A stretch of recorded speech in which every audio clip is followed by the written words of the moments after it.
Success can be had and made in many different ways. I'm Aaron Impens, and I'm going to share a little story about my son today.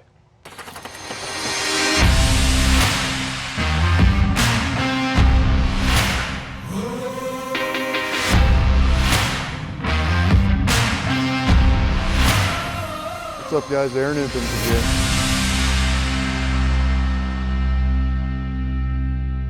All right, so for those of you that have been tuning in, maybe you've heard I'm in real estate, but I also have a son. Actually, for that matter, I have 3 kids and a wife.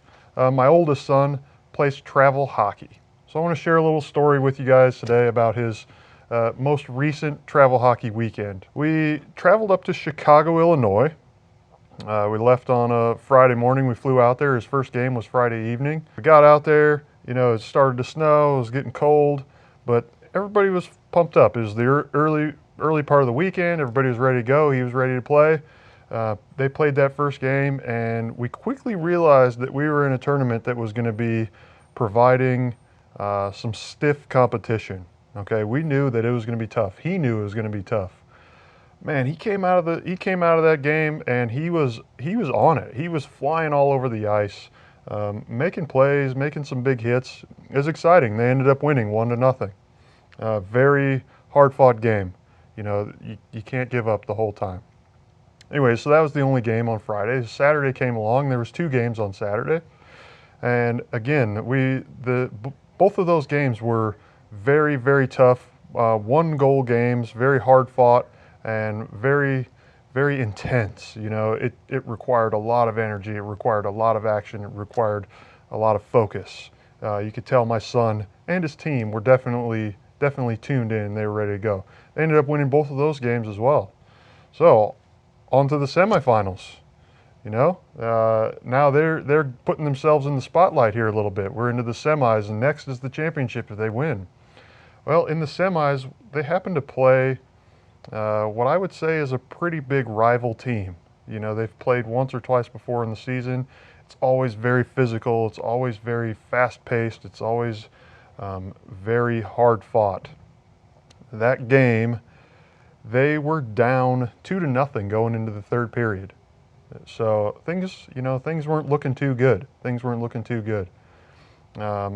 been playing a lot of hockey. It was the 4th game of the weekend.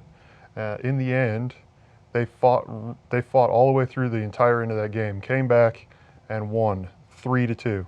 So that moves them on 7 o'clock on Sunday evening, championship game against another team that had not lost all weekend either. Everybody was excited. We went there. Nobody really thought that we were going to be going 4-0 and going into the championship game. So it was very exciting. Championship game came along, and they got off to a great start. It was quickly 2-0 in the first period. Everybody was feeling good, including the fans and the players. And unfortunately, you could tell that the players started to feel a little too good. They got moved into defense mode and prevent mode, and they're like, well, we just got to keep them from not scoring. They ended up getting another goal, so it was 3-0 going into the third period. Again, that defense mode and that sit back and let's try to just not let them win instead of being on the offense kicked in.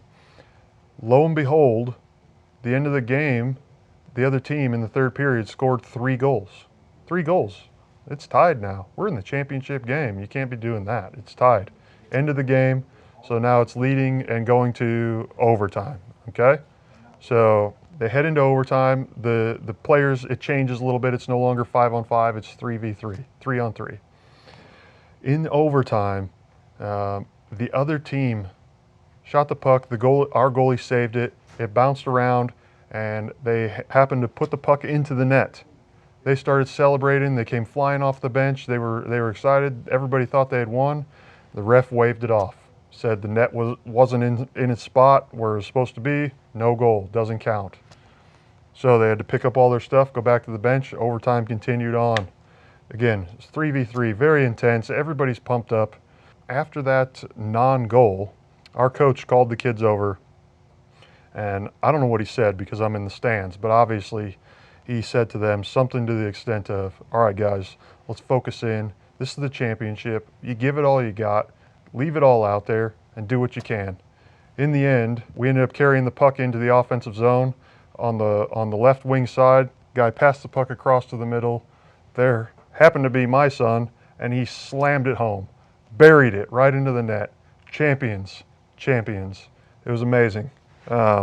He was excited. He was coming over, you know, doing this to the people in the stands and was pumped up. Everybody came flying off the bench, so excited.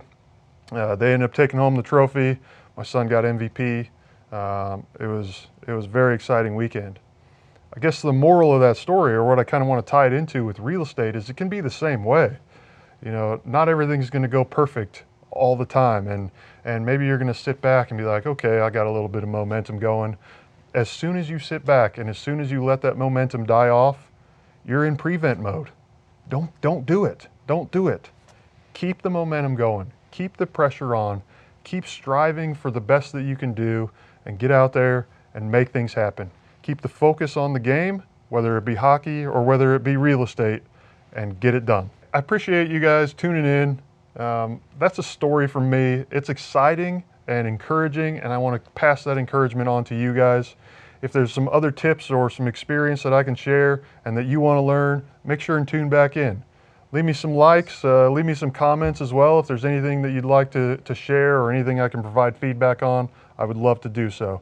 We'll see you guys next time.